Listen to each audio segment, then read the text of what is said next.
Hello and a very warm welcome back to the channel of nonsense, and today I want to talk about consumer advice when it comes to cars.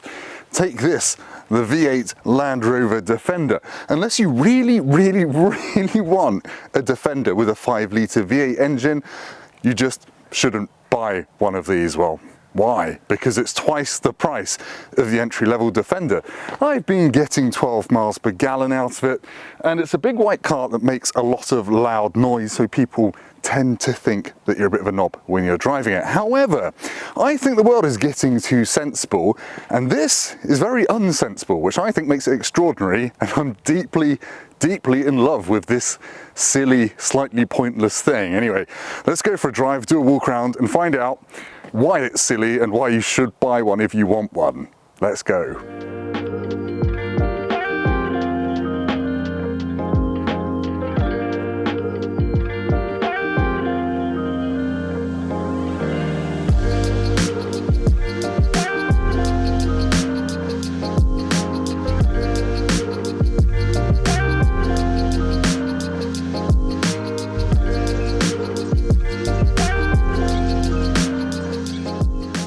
Yes, this is it in all its white majesty. This is the Defender 90 V8. So this comes in 110 and 90 forms, the 90 being the shorter one with 3 doors and the 110 being the long one, which is more practical because it's got back doors. So this with 3 doors is the entry-level one, which means it's only £100,890 before options.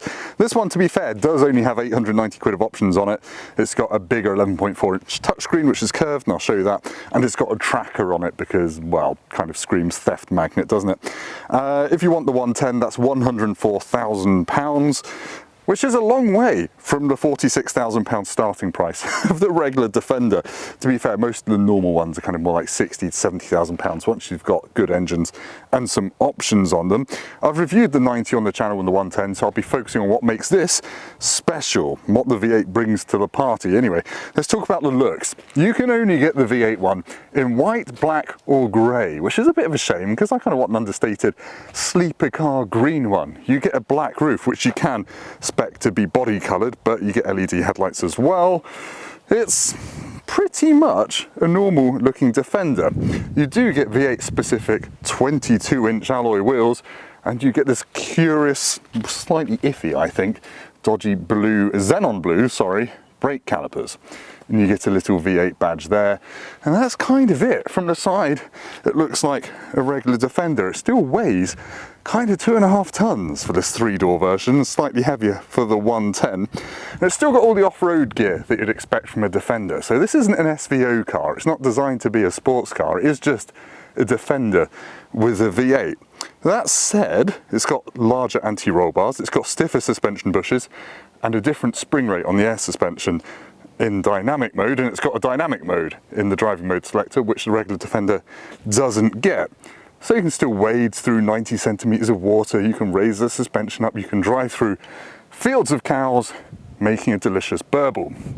Now, because it's the V8, you get quad exhaust pipes, and you do get quite an ugly collector box, which reminds me of the M2, the BMW that came out, and they suddenly realized they had to put particulate filters on it, so they stuck that on. But yeah, this is obviously designed like that. Otherwise, that looks like a normal Defender to me, just with more black bits on it. There are a few bits that you can't see underneath the skin. You get adaptive electronic torque vectoring by braking, which is where it uses the brakes to try and vector the power around. It's quite a crude system, but this has also got an electrically controlled differential on it as well, and the dynamic driving mode that I spoke about. Now, in terms of practicality, the 90 isn't the one you buy if you want loads of room. You get a 397-litre boot, which isn't exactly huge. Obviously, you can flip the seats down. You've got this kind of natty little load cover, which is fabric and just slots in there, so it's easy to unhook and get out of the way. You've got a UK 3-pin power socket down here. You've got top tether for child seats, and you can raise and lower the suspension here. And presumably, can you put the towing hook out by pressing that? Let's see. I think the ignition probably has to be on because it's got a powered towing hook. And there you go, you've got big towing eyes on the back there and some cubby holes there to store stuff. Let's have a look at the engine. Pop the bonnet on a V8 Defender and you're greeted by a big slab of plastic, to be honest, but this is a huge 5-litre supercharged V8 with 525 horsepower and 625 Newton meters of torque, and it is a big engine for this kind of car. It's a bit like giving an elephant a load of Red Bull. Anyway, 0-60 is 4.9 seconds or 5.1 in the 110 version, and both will go on to 149 miles an hour, and it sounds pretty flipping good. Not quite as loud as you'd think, because obviously it's got petrol particulate filters in it, and it's all Euro-E compliant. Right, let's have a look at the inside. Right, I'm going to look at the inside, and I should point out I've been living with this car for a week and using it for all my family duties, and I was kind of interested to see how a 90 works as a family car, because obviously it's still big inside, but there are a few niggles that make it a little bit of a pain. The first is the seats slide forward electrically, and they're really, really slow. I know no one makes fast electric seats, but I'd rather just move that manually. You've kind of got this small gap to get in, but once you're in the back, you've got a big old space to walk around in. You've got a big flat floor, so your kids can actually hop in and walk to their seats and then climb up. But there is quite a big climb up to the back seats. That's my toddler's seat. So you sit up really high, but she loves it. But if your kids feel car sick, this is quite a roly-poly car, so they might feel a little bit queasy, but it's dead easy to get the Isofix seats latched in there, and they have got armrests, cubby holes, things like that, and they've got temperature dials and USB sockets galore down there, a couple of USB-Cs. So yeah, and there is enough rear space for adults as well. There's loads of headroom. There's not quite as much legroom as in a 110, but you'll still be surprised that you can get proper adults in the back of this. It's just a bit annoying that when you flick this down, it doesn't automatically go back. Oh yeah, I've got a little USB hidden away there. It's a normal USB, not a C. And don't know what that is. I guess maybe for hanging suits on or something like that. But yeah, when you flip that back, you've then got to press and hold this button, which is just a bit annoying every time you get kids in and out the back and they don't go back to your driving position. There's no memory function, which is a bit crap on a 100 grand car. Anyway, there are some V8 specific things on the interior. You get a lovely suede cloth Alcantara-esque steering wheel, and this stuff is like cast metal. It's really quite cool, quite chunky, and it suits the utilitarian ethos of the car. You get a little V8 Defender kick plate there, and this metal beam that goes all the way across the cabin over there is satin black in the V8, and it looks all moody and cool. Let's fire up the infotainment system. So this is the upgraded 11.4 inch screen, which is curved, and it bongs at you because my door's open. Let's just fire the engine up. Good for the environment, this. Right, the only way to stop it bonging was to actually jump in, but anyway, I can show you this. It's Pivi Pro system, it's got wireless CarPlay and Android Auto, and it's got really lovely graphics. I don't usually talk about graphics, but it's just quite a nice, delicate design to all the font work and the icons on that screen, and I'm a big fan of it. The sound system is pretty good. There's no upgrade option, it's just, is it Harman Kardon? No, it's Meridian, of course, it's Meridian. And it's fine. You've got the classic Defender thing of having a rear view mirror, or if you flick this, the camera screen, which, like your eyes, the camera has to refocus on, so that's not so good for just glancing up. But I had a pram in the back of this the other day and I couldn't see out the back, so that was actually genuinely useful, which is quite cool. And you've got a big digital display. You can see that I've been getting 15 mpg on this run, and you won't be able to see that, but I've got a big head-up display as well. What I don't like, and this is a problem in all Defenders, is all the switchgear on the steering wheel is a bit, don't know, it's a bit plasticky and a bit cheap feeling. Don't really like that. Otherwise, you've got loads of storage space down there. You've got a wireless charging mat here, which my phone does not fit in. I've got an iPhone 12 Pro Max, and it is too wide for that, even without the case, so it doesn't actually charge, which is a bit rubbish. And there's a USB-C and a USB-A there. But otherwise, I quite like it in here. You've got these Dynamica suede cloth seats, which are partial leather and partial suede cloth, and everything's very black and mean and pretty cool. One last thing to point out before we go for a drive is that the V8 Defender gets gear shift paddles. I don't know if any of the other Defenders actually do, but they are metal, which is good, because I have a rule that if your car costs more than 50 grand, they should not be plastic. Take note, Audi R8. But anyway, yeah, they feel really nice and cold, which is quite cool. Right, that was a whistle-stop tour that's not so whistle-stoppy of the Defender V8. Let's go for a drive and see if it feels any different to the regular Defender and if it feels at all sporty. Let's go. Right, let's take this slightly ludicrous car for a drive, foot on the brake, and fire into life. bit of a starter motor whinny, and then it rumbles into life. It's not actually hugely loud outside. It gets a bit louder if you put it in dynamic mode. Obviously, as I said, it's got particulate filters that make it a little bit quieter. Then it's into D. Oh my God, that thunked into D. That felt like I was changing between low range and high range, which of course it has, because it's got all the off-roady stuff. Right, anyway, the first thing you notice when you drive this, the same as any new Defender, is that it feels massive on the road. I'm driving down a little country lane, and for all the world it feels like I'm trying to pilot a whale into the backside of a kitten. It's just a bit intimidating at first, and I've been driving this for a week, and I've only really just got used to this. So if you're not used to driving big cars, this will scare you a bit to start with. But once you get used to it and you realise it's not quite as ridiculous as it first seems, it's okay. And it's got loads of cameras to help you get through width restrictors and things like that. But yeah, a little bit intimidating to drive this, certainly around narrow urban streets.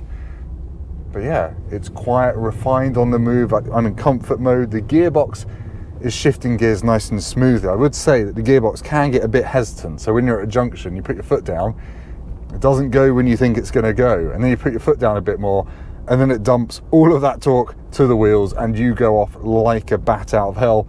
And your passenger will be like, chill the f*** out.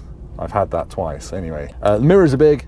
It's really easy to see out, lots of glass in here, so it's really nice and airy, and obviously you can flick this to show you the camera view out the back. So actually, when you get used to it, it's easy to live with. It just takes a little bit of getting used to. Coming from other 4x4s and things like that. Breathe in. Now, even just driving down a normal country lane like this, which is a little bit bumpy, you remember that this is a Defender. It's designed to go off-road, and to make it good off-road, they've had to slightly compromise it on-road, so it can get a little bit wallowy and a little bit roly-poly. You can firm it up in dynamic mode, then it just gets a little bit uncomfortable. So yeah, you're best off leaving it in comfort mode, but just be aware that this doesn't feel like other 4x4s. It feels like a capable thing. I'm going to go on this grass verge because I can to let this car go past, because I'm in a Defender, yo, right? Boot it.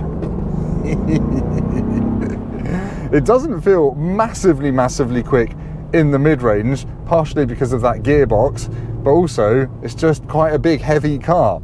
You do get a bit of supercharger whine though, which is a yummy, cool thing to hear. But anyway, enough waffle. I'm going to go to a dual carriageway and tell you what it's like at motorway speeds, and then we're going to get some twisty roads and see if this V8 Defender feels sporty. Yeah! Now that GoPro is too far away from me to turn off, because bloody hell, this car is wide. But I can see over these hedges, that is good. Yeah, you do sit up very high in this, it's really cool. You can just see the entire estate as you cruise through it. Right, I'm about to go from a 50 limit round a roundabout on some 70 limit motorway type dual carriageway. So yeah, 40 miles an hour around this bend. Yeah, I'm rolling out of my seat.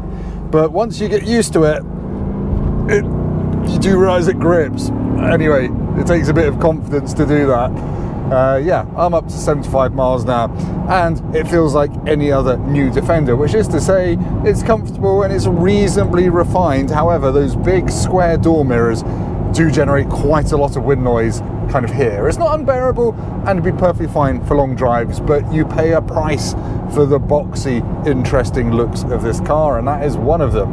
Tyre noise is fine, and the engine kind of goes to 1800 RPM in top gear at 70 miles an hour. I'm not on top gear for very good reasons. I'm a bit crap. Anyway, enough of this. I'm going to go to my twisty road and see if it feels fun. Right, I'm getting up to my twisty road. My GoPro's slightly on the wonk, but I apologise for that. I've got the gearbox in sport mode. Everything else is in dynamic mode, which is the new V8 sporty mode. And I can stop to see how quickly it gets to 60 and what it feels like. Anyway, right, let's quickly stop. Left foot on the brake. No launch control. And we're off. And that is 60. So yeah, it's one of those cars that feels quick, but you're always aware that it's moving a lot of mass as well. So it's kind of like the potential energy is quite large, I think my science teacher would have told me. Yes, big heavy car, move quickly. Go around corner, does it? Yes, suddenly speaking like Yoda, am I.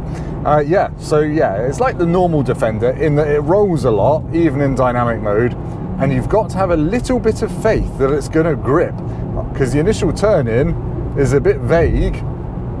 The steering, I would say, is accurate, but it just feels a little bit, don't know, like the front tyres take a millisecond or two to actually grip. It's not understeery, you've just got to have some faith in this. So it's not that enjoyable to drive quickly down a country road.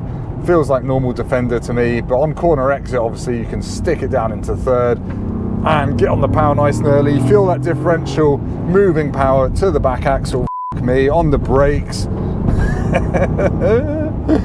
And you can cover ground really quite quickly, but you don't feel comfortable doing it, to be honest, and your passengers will hate you, because it's one of those cars that even when you're driving reasonably sensibly, rolls about a fair bit in corners. So all the stuff in the boot goes from side to side and your passengers' heads go like this, and they tell you to slow down. The brakes, I think that was the bit where I just said me, because the brakes, they're good, but they don't feel it to start with. The pedal's quite soft at the top and you have to properly lean on them, and you do have a moment of, Christ, am I going to go through that hedge and destroy all of the badgers? Yeah, but anyway, does handle. You've just got to have some confidence in it, which takes a little bit of getting used to. Yeah, so in conclusion, the driving of this feels like a normal Defender with a V8 in it to me. And that's kind of a good thing. It's kind of soft, it's not trying to be a super stiff SUV, and it's got its own charm, and that engine sounds really good. Loads of mid-range shove, and it gets you up to speed nice and quickly. But there's a point where you don't really want to go much faster. Anyway, back to you, Tim, for an outro. So in conclusion, what do I think of this massive white V8 Defender? It's a very silly car. I don't think many people really need one of these, and for 100 grand it is blooming expensive for a car that feels like they've just taken a regular Defender and put a V8 in it. It doesn't feel much sportier to drive at all, but I kind of like that. I kind of like the charm. It's just, if you know what it is, you know what it is, and that is quite cool. It is in some ways understated, like only little clue it's a V8 is that badge down there and the 4 exhaust pipes at the back. Would I have one? Well, if someone gave me one, absolutely. I'd like the 110 version though, please, because it's a lot easier to live with on the day-to-day with a family. But otherwise, it is a magnificent thing. I'm kind of glad it exists, because it is a bit of a dinosaur. It is a bit like a hot rod that can go home and look after the cows in the evening. It's a very cool car with the usual Defender breadth of abilities. It's just not a sporty car to drive around corners. Although it does grip well, it doesn't give you loads of confidence in my experience. Anyway, hopefully that was useful. If you are going to buy one of these and spend 100 grand on one, please tell me in the comments, because I want to shake your hand. Anyway, thank you for watching. Hope that's been helpful. If it has, do hit like. If it hasn't, also hit like, because it makes the world a slightly better place. Thank you for watching, and goodbye from me and my cows, and do subscribe as well. Goodbye.